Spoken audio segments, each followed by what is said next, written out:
এটা কালো কাপড় হইতে পারে, লাল কাপড় হইতে পারে, সাদা কাপড় হইতে পারে, যেটার প্রতি পুরুষের আকর্ষণ হয় না এরকম কাপড়কে বলা হয় শরীয়তে বোরকা। বুঝেন নাই?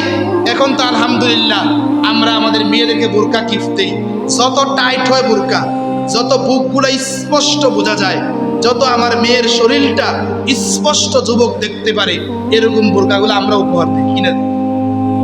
এই বোরকাও হাসরের দিন আপনার বিরুদ্ধে সাক্ষী দিবে যে আল্লাহ, মেয়ে পড়ছে, মেয়ে সাক্ষী তো করে, এই বোরকা যে একটা বস্তু আছে, কাপড় আছে, এই কাপড়টাও সাক্ষী দিবে আল্লাহ আমাকে অশ্লীলতার কাজে লাগিয়ে দিছে। এই মেয়ে বাবার বিরুদ্ধে সাক্ষী দিবে আল্লাহ আমার বাপ আমাকে পরিপূর্ণ পর্দায় রাখে নাই, আমার আব্বু আমাকে পরিপূর্ণ পর্দায় রাখে নাই, আমার বাপ আমাকে দিন শিখায় নাই।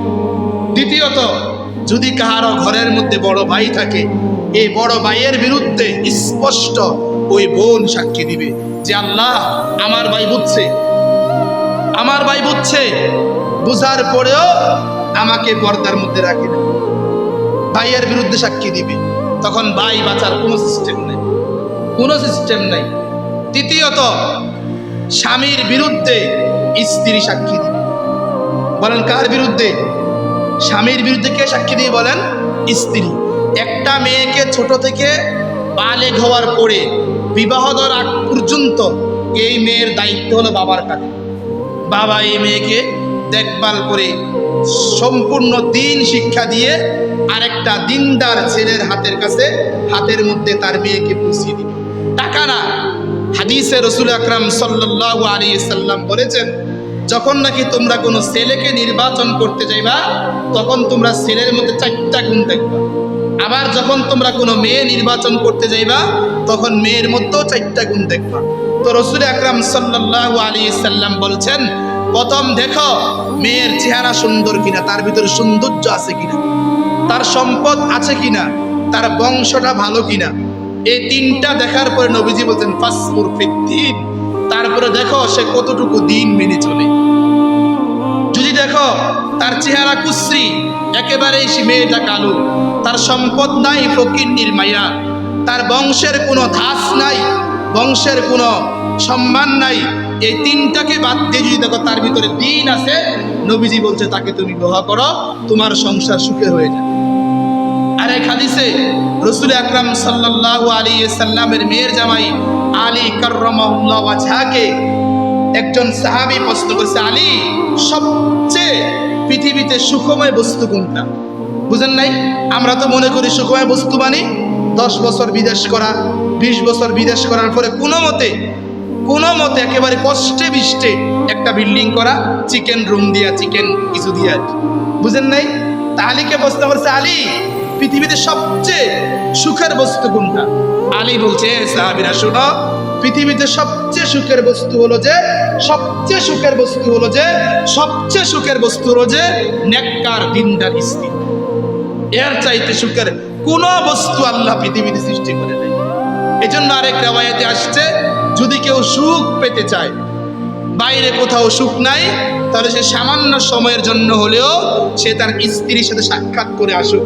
যদি স্ত্রী নেককার হয়, সারা দিনের কষ্ট ক্লান্ত স্ত্রী এক পর্দাশীল হাসির মধ্যে আল্লাহ পাক সব কষ্টকে দূর করে দিবে। আর যদি এরকম না হয়, রাসূল আকরাম সাল্লাল্লাহু আলাইহি সাল্লাম বলেছেন, যেটা তো মেয়েটা দেখলা, ছেলের বাও ঠিক সেম। ছেলের টাকা দেখো না, ছেলের বংশ দেখো না, ছেলের ভিতরে দিন আছে কিনা সেটা দেখো। বুঝলেন না আপনি? দিন মানে বলছেন পাবলিক করে কইতেছি না, বহুত আলেম আছে বদ্দিন, নামকে ওয়াস্তে আলেম। নামকে ওয়াস্তে কি বলেন?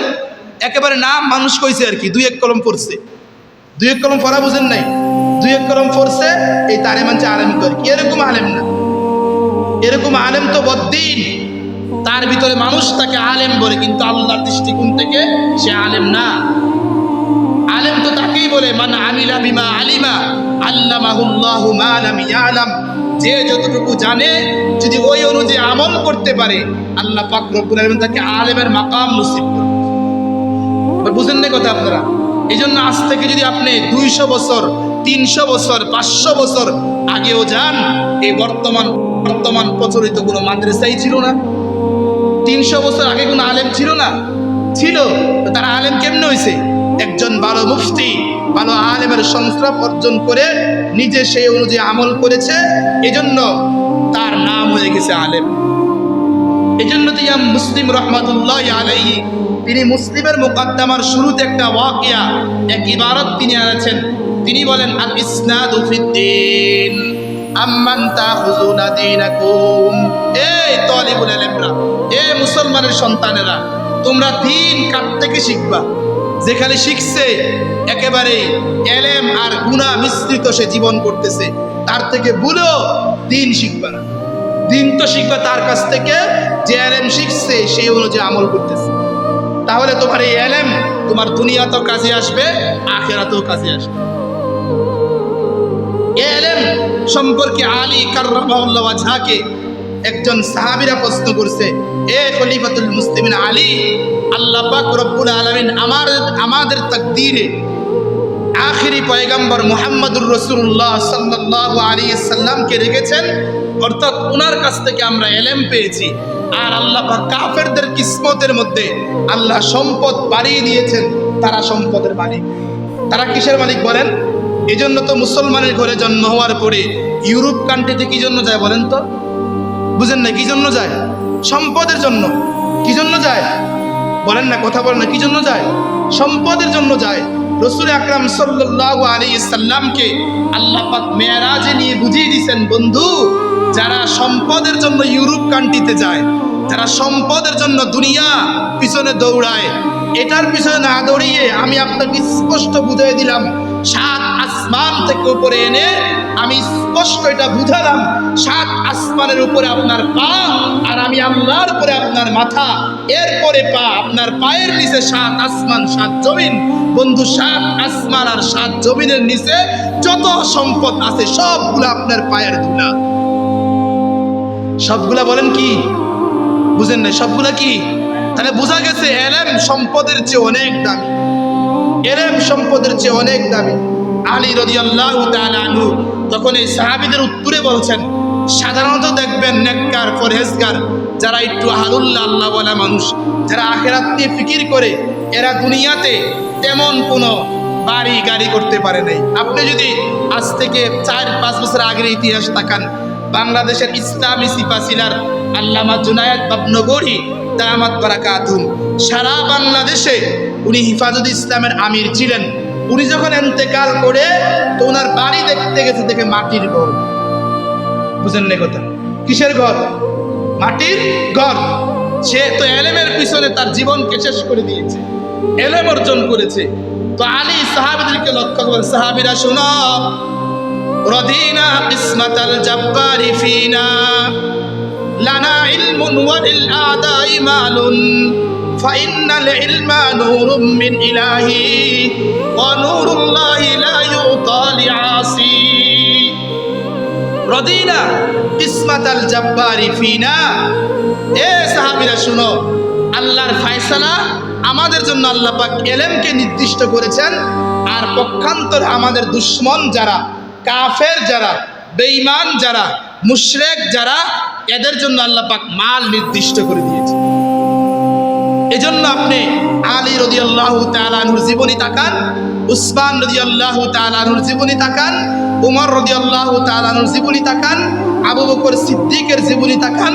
সম্পদ ছিল কিন্তু সবগুলো আল্লাহর রাস্তায় ব্যয় করে দিয়েছে। দিয়ে বলছে, রাসূল, আপনার সংস্রব, আপনার কাছ থেকে ইলম পাওয়া, এটা পৃথিবীর সব সম্পদের চাইতে উত্তম বস্তু। এজন্য যদি আপনি জান্নাতি সাহাবীদের লিস্টটি তাকান, দেখবেন 1 নম্বরে আবু বকর সিদ্দিকের নাম। উনি জান্নাতি। আল্লাহর রাসূল দুনিয়া থেকেই বলছেন উনি জান্নাতি। যদি আপনি জান্নাতি বান্দাদের লিস্টের মধ্যে তাকান, আপনি দেখবেন 2 নম্বর সাহাবীর নাম ওমর ফারুক রাদিয়াল্লাহু তাআলা আনহু। ব্যবসায়িক ছিলেন কিন্তু রাসূলের জন্য সব কুরবান করে দিয়েছে, সব কুরবান করে দিয়েছে।